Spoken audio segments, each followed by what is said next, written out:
Hi అండి, అందరికీ నమస్తే. Sadistic husband part 24. సుధీర్ తన కారులో కూర్చుని, బాబోయ్ ఏంటి తన కళ్ళు అంత అందంగా ఉన్నాయి, కొంచెం ఉంటే కంట్రోల్ తప్పిపోయేవాడిని, ఏ మాటగా మాట చెప్పుకోవాలి, లహరి చాలా అందంగా చూడ చక్కగా ఉంది అని అనుకుంటూ ఉంటాడు. మళ్ళీ అంతలోనే నోను, నేను ఎలా ఆలోచించకూడదు, రామ్గఢ్కి తెలిసిందంటే నా పని అయిపోతుంది, లహరితో ఉన్నప్పుడు నా హద్దుల్లో నేను ఉండాలి అని తన మనసుని ట్యూన్ చేసుకుంటూ ఉంటాడు. లహరి జాను రాగానే సైలెంట్ గా ఏం మాట్లాడకుండా వాళ్ళని ఎక్కించుకుని రామ్ వాళ్ళ ఇంటికి పోనిస్తాడు. రామ్ వాళ్ళ ఇంటికి చేరుకోగానే ఏదో ఇంద్రభవనాన్ని చూస్తున్నట్టు నోళ్లు తెరుచుకుని మరీ చూస్తుంటారు జాను, లహరి. సుధీర్ వల్ల ఎక్స్ప్రెషన్ చూసి నవ్వుకుంటాడు. కారుని ఎంట్రన్స్ దగ్గరే ఆగుతాడు. ఇక సుధీర్, జాను, లహరి ఆశ్చర్యంగా, బుజ్జి చెప్తే ఏదో అనుకున్నాను కానీ ఇల్లు ఎంత పెద్దగా ఉందో కదా అని మాట్లాడుకుంటూ ఉంటారు. సుధీర్, చూసింది చాలే గాని ముందు నడవండి అని చెప్పి లోపలికి వెళ్తాడు. సుధీర్ వెనకాలే జాను, లహరి వెళ్తారు. లోపలికి అడుగు పెట్టగానే ఎదురుగా రామ్ ల్యాప్టాప్ పట్టుకుని సీరియస్ గా పనిచేసుకుంటూ ఉంటాడు.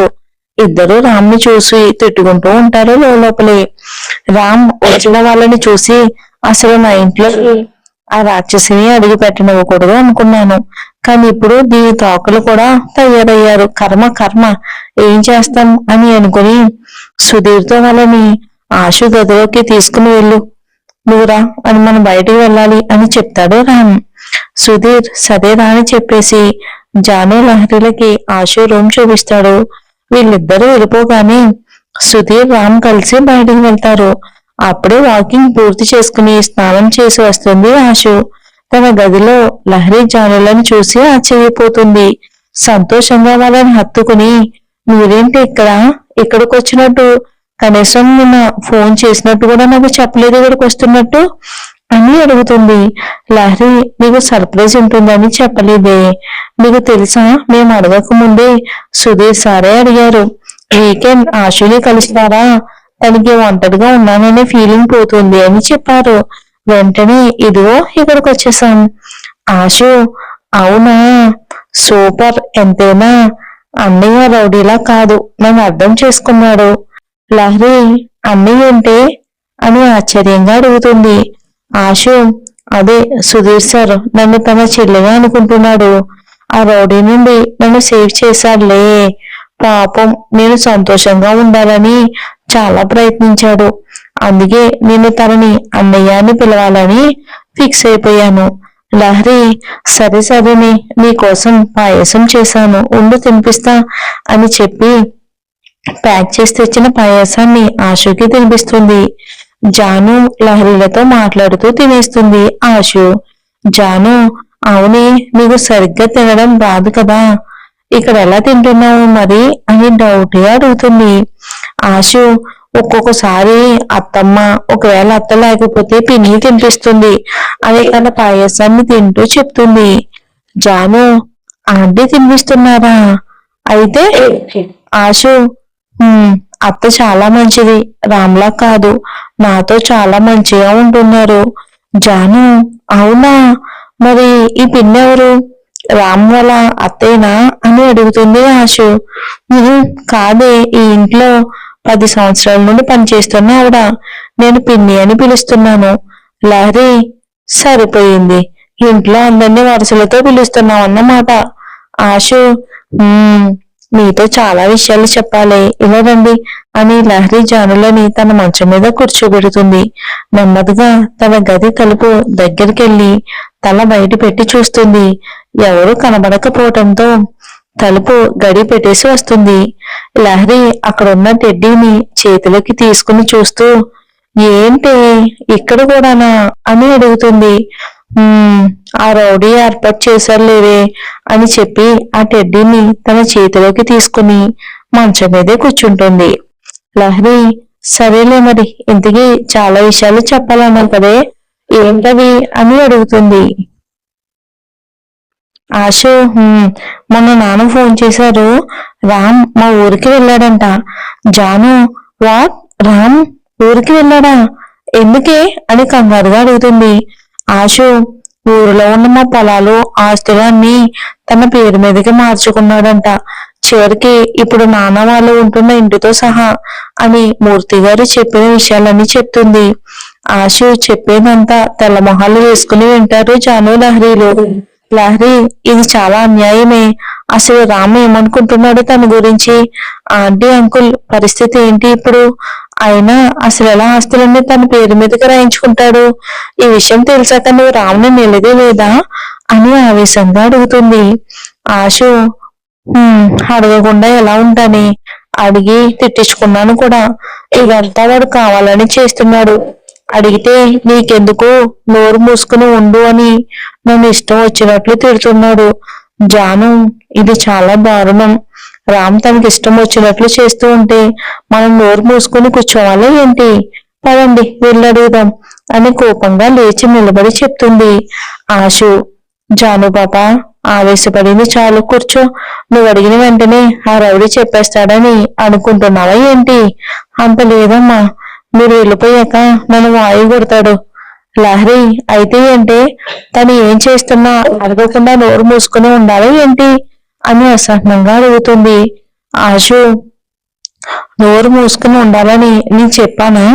వాడితో తెలివిగా వ్యవహరించాలి. అయినా నా ప్రయత్నం నేను చేస్తున్నాను. రామ్ ఇదివరకులా నాతో చాలా సార్లు అన్నాడు, అమ్మా నాన్నల వల్ల తన కుటుంబానికి ఏదో అన్యాయం జరిగింది అని. దానికోసమే ఇదంతా ఇలా చేస్తున్నాడేమోనని నాకు అనిపిస్తుంది. అందుకే అసలు రామ్ గురించి, తన ఫ్యామిలీ గురించి తెలుసుకోవటానికి ప్రయత్నిస్తున్నాను. రామ్ వాళ్ళ అమ్మగారిని అడిగితే ఆవిడ చెప్పలేదు, చేతులు ఎత్తేశారు. ఇంట్లో ఉన్న పని వాళ్ళకి వీళ్ళ ఫ్యామిలీ విషయాలు ఏమీ తెలియవంట. అందుకే ఎలా తెలుసుకోవాలా అని అనుకుంటుంటే అప్పుడే తెలిసింది రామ్కి ఫాదర్ ఉన్నారని. ఆయన మొన్ననే కోమా నుండి బయటపడ్డారంట. ఈ ఇంట్లోనే ఒక గదిలో ఆయన ఉంచి ఆయనకి ట్రీట్మెంట్ ఇప్పిస్తున్నారు. అసలు మావయ్యకి ఏమైందో తెలుసుకోవాలి. ఒకవేళ మావయ్యకి జరిగిన దానికి నాన్న వాళ్ళకి ఏమైనా సంబంధం ఉందేమో కనుక్కోవాలి.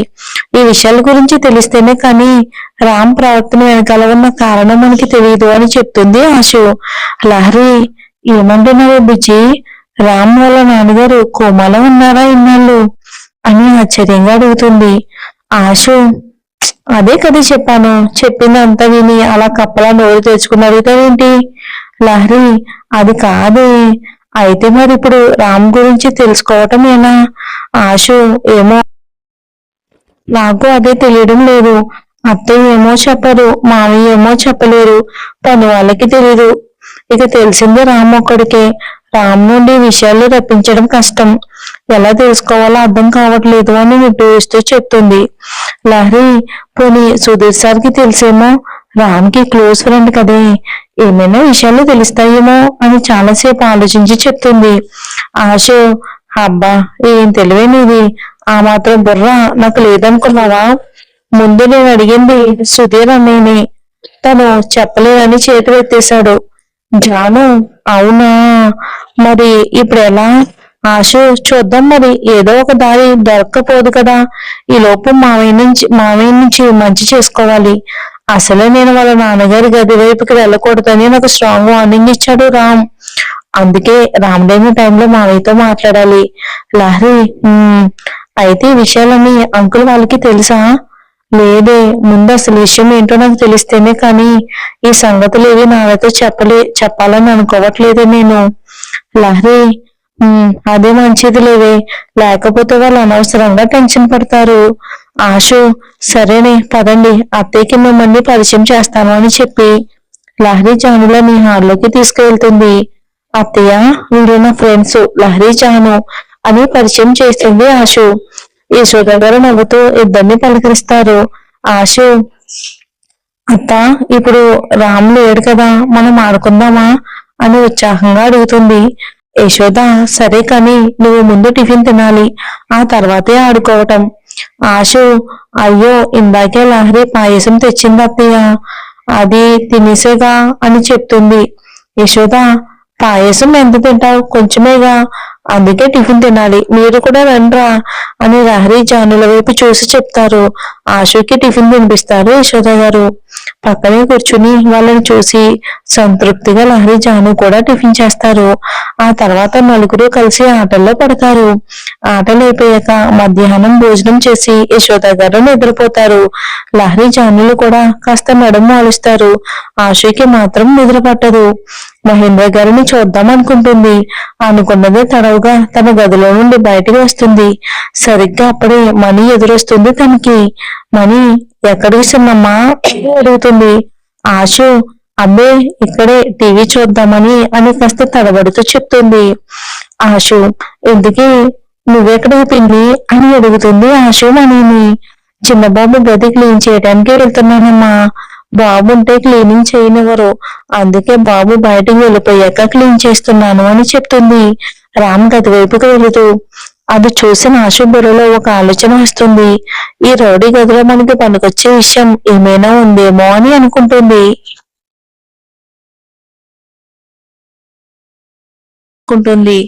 ఒక పావుగంట తర్వాత మణి పని పూర్తి చేసుకుని తిరిగి వచ్చేస్తుంది. మణి వెళ్ళిపోవటం గమనించి నెమ్మదిగా రామ్ గది వైపుకి వెళ్తుంది. ఎవరు చూడట్లేదని నిర్ధారించుకుని రామ్ గదిలోకి అడుగు పెడుతుంది. ఆ గదిని చూసి ఒక్కసారిగా ఆశ్చర్యపోతుంది. Light blue and white colour combination లో ఇంటీరియర్ డిజైన్ చేసి ఉంటుంది. విశాలమైన మంచం, గోడకి చిన్న చిన్న పెయింటింగ్స్, ఒకవైపుకి మహేంద్ర యశోద గారి మధ్యలో నవ్వుతూ నిలబడి ఉన్న రామ్ ఫోటో కనిపిస్తుంది. అప్రయత్నంగా తన అడుగులు ఆ ఫోటో వైపుకు పడతాయి. ఆ ఫోటోని తన చేతితో తడుముతూ ఉండగానే ఇక ఓకే ఓకే ఈవినింగ్ వస్తాను అని ఫోన్ లో మాట్లాడుకుంటూ వస్తున్న రామ్ మాటలు వినిపించేసరికి బిగుసుకుపోతుంది ఆశు. నా కర్మ కాకపోతే నేనేం పని చేసినా ప్రతిసారి ఇలాగే రామ్కి దొరికిపోయేలా చేస్తున్నా. ఏంటి దేవుడా, అసలే మొన్న డాబర్ మెల్ల మీద పడి అరిచాడు. ఇప్పటికిప్పుడు నన్ను చూస్తే ఏకంగా అమ్మో చంపేస్తాడు. ఎందుకు స్వామి నీకు నేనంటే ఇంత పగ అని ఒక పక్క రామ్ని ఒక పక్క దేవుణ్ణి తిట్టుకుంటూ డ్రెస్సింగ్ రూమ్ లోకి వెళ్లి దాక్కుంటుంది. ఆ రూమ్ లో డ్రెస్సింగ్ రూమ్ సపరేట్ గా ఉంటుంది. అడ్డుగా కర్టెన్ మాత్రమే ఉంటుంది. రామ్ తన గదిలోకి వచ్చి రూమ్ అంతా నీట్ గా ఉండడం చూసి గుడ్ అని అనుకుంటూ ఫ్రెష్ అవ్వడానికి వాష్రూమ్ కి వెళ్తాడు. అదే సరైన సమయం అనుకుని డ్రెస్సింగ్ రూమ్ నుండి బయటపడుతుంది తను. బయటికి వెళ్దాం అనుకునే లోపు మంచం మీద ఉన్న దిండు కింద ఒక పుస్తకం లాంటిది కనిపిస్తుంది. ఆ పుస్తకం చూసి ఆగిపోయి దాన్ని చేతిలోకి తీసుకుని చూస్తుంది. అది ఒక డైరీ. ఓపెన్ చేయగానే నా రౌడీ అని కనిపిస్తుంది. లోపల నా రౌడీనా, ఎవరిది? అయినా వీడికి డైరీ రాసే అలవాటు కూడా ఉందా? చిన్నప్పటి నుండి ఎప్పుడూ చూడలేదే. వెంటనే దీన్ని చదవాలి, ఇది చదివితే ఏమైనా తెలుస్తుందేమో అనుకుని రామ్ వాష్రూమ్ నుండి రాకముందే డైరీ తీసుకుని బయటపడాలని హడావుడిగా డైరీని చీరతో కప్పి అక్కడి నుండి వెళ్ళటానికి అడుగు ముందుకు వేస్తుంది. ఇంతలో రామ్, ఏయ్ ఏం చేస్తున్నావు ఇక్కడ అన్న రామ్ మాటలు కరుకుగా వినిపించేసరికి బొమ్మలా అలాగే ఉండిపోతుంది ఆశు. మరి దొరికిపోయిందంటారా? ఏం జరుగుతుందో వచ్చే ఎపిసోడ్ లో చూద్దాం. సిస్టర్ కి హెల్త్ బాగోలేదండి. తను కొంచెం రికవర్ అయ్యే వరకు నాకు వీలైనప్పుడు నేను ఇస్తా ఉంటాను.